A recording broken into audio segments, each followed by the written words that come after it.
सभी लोगों को बादशाह का सलाम है। राष्ट्रीय स्वयंसेवक संघ के राष्ट्रीय अध्यक्ष जनार्दन मोहन गुरु जी द्वारा इस देश के कई राज्य के प्रदेश अध्यक्ष द्वारा सीएम को विज्ञापन दिया गया और महाराष्ट्र के महाराष्ट्र प्रदेश अध्यक्ष अब्दुल गफूर पाशा द्वारा डिस्ट्रिक्ट के प्रेसिडेंट और सिटी प्रेसिडेंट द्वारा तहसीलदार और जिला अधिकारी के मार्फत मुख्यमंत्री साहब को, गृह मंत्री साहब को विज्ञापन दिया गया।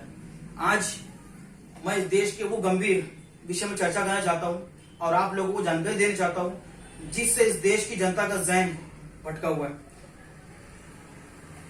प्रदेश अध्यक्ष और डिस्ट्रिक्ट प्रेसिडेंट ने महाराष्ट्र के हर जगह से मुख्यमंत्री को लेटर गया। इस लेटर की डेफिनेशन क्या है मैं बताना चाहता हूं। 2001 में कानून पास हुआ, उस टाइम बीजेपी की सरकार थी। 2001 में कानून पास होता है जिसमें यह कहा जाता है कि वो 52% आरक्षण जिसे डॉक्टर भीमराव अम्बेडकर द्वारा दिए गए आरक्षण के आधार पर सरकारी नौकरी पे है, उन सभी लोगों को कास्ट वैलिडिटी देना कंपलसरी है और साथ ही साथ 1950 के पहले का पुरावा देना पड़ेगा। ओनली 52% लोगों को टारगेट किया गया था। उसके बाद कांग्रेस की सरकार आई। जब कांग्रेस की सरकार आई तो इस चीज को थोड़ा डीपनेस कर दिया गया। फिर बीजेपी की सरकार बैठी और जब बीजेपी की सरकार आई तो इस चीज को फिर से उठाया गया। मैं इस देश की जनता के सामने वो मुद्दा रख रहा हूं जिससे सभी लोगों को जागरूक होना बहुत जरूरी है। 1950 का डॉक्यूमेंट सिर्फ और सिर्फ 52% लोगों से मांगा गया। मेरा सवाल इस देश की केंद्र सरकार और राज्य सरकार से है, 48% लोगों से वो डॉक्यूमेंट क्यों नहीं मांगा गया?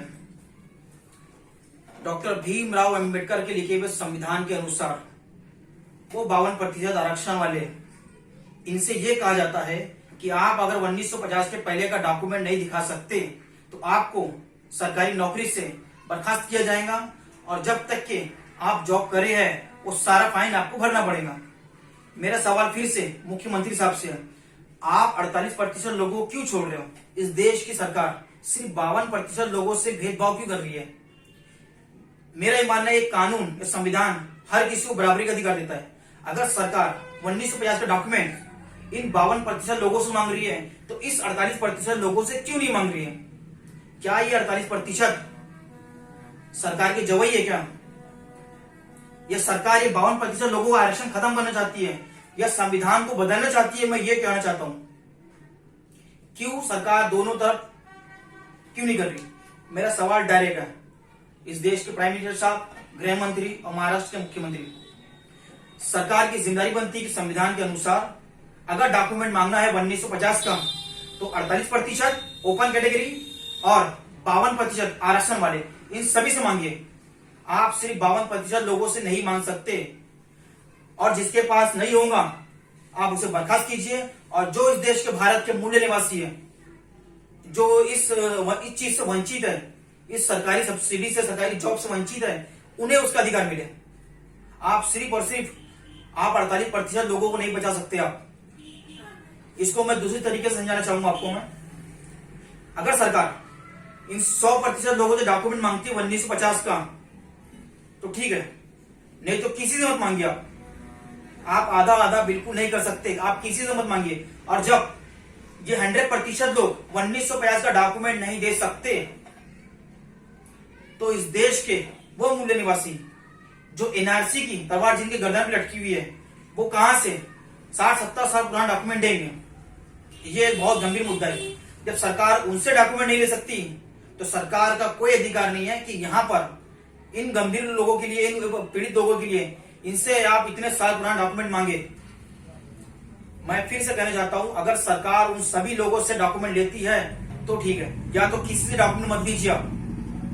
आप उन 48% लोगों को नहीं बचा सकते। आप जो इस देश के मूल निवासी है उन्हें आप वंचित करके रखे हो। सरकारी सुविधा, सरकारी फैसिलिटी नहीं मिल पा रही है। वैसे ही सरकार की इस लॉकडाउन में और जब से सरकार वजूद में आई है, इस देश की अर्थव्यवस्था, जीडीपी, महंगाई, इसका क्या हाल है? इस देश का बच्चा युवा हर कोई जागरूक हो चुका है, हर कोई इस चीज को अच्छी जानता है। मेरा सवाल यह है कि अगर सरकार उन 100% लोगों से डॉक्यूमेंट्स नहीं मांग सकती है 1950 का, तो इस देश के सभी व्यक्ति इस देश को एनआरसी एनपीआर के विषय में डॉक्यूमेंट नहीं देंगे। ये मुद्दा एनआरसी में भी लागू होता है। जब वो 48% डॉक्यूमेंट नहीं दे रहे हैं तो हम डॉक्यूमेंट्स क्यों देंगे? ये हमारा सवाल है मुख्यमंत्री से और केंद्र सरकार से।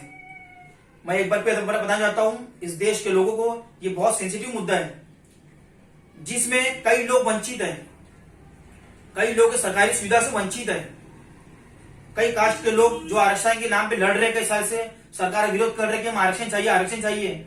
अगर ये लोग इस चीज को समझ लेंगे तो आरक्षण का मुद्दा ही खत्म हो जाएगा, लोगों को जॉब वैकेंसी इजीली मिलेगी। ये बहुत गंभीर मुद्दा है। इस विषय में कई डिस्ट्रिक्ट के लोगों ने, प्रदेश अध्यक्ष द्वारा, डिस्ट्रिक्ट प्रेसिडेंट, सिटी प्रेसिडेंट लोगों ने कलेक्टर के मार्फत मुख्यमंत्री को ज्ञापन दिया है और बहुत जल्दी इस विषय में चर्चा किया जाएगा। मेरे देश के लोगों से और उन आरक्षित लोगों से और उस देश के मूल निवासियों से मेरी विनती है कि आप इस चीज को बहुत गहराई समझे और जो गलत है उसका विरोध कीजिए। जय हिंद, जय महाराष्ट्र, जय भीम।